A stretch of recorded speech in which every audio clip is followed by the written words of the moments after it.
That's a great question. I'm going to cite an example that you probably have heard of, and maybe your listeners have heard of. But Joel Greenblatt, when he launched his fund, his most recent fund that trades based on the magic formula, he allowed investors to choose to either invest automatically or to get a list of the magic formula names and then choose from them manually. And after a couple of years of this, he looked at the results of both. In other words, the group of investors that invested automatically, the do-it-for-me investors, and the group of investors that the do-it-yourself, where they got the list of names and they constructed the basket manually from the list of names. They picked the best.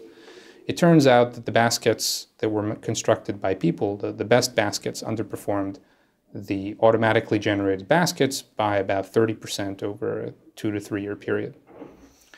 And the reason is, at least according to Greenblatt, is that we're just terrible at constructing these baskets.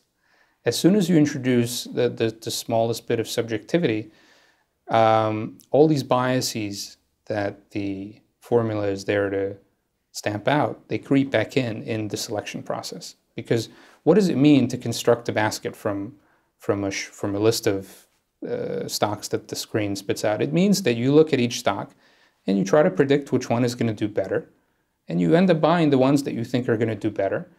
And the things that you use to predict are going to be things that are not quantifiable. Otherwise, you'd build them into the screen.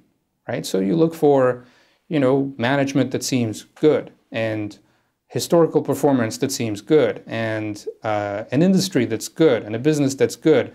And what you really end up with is a stock that's bad.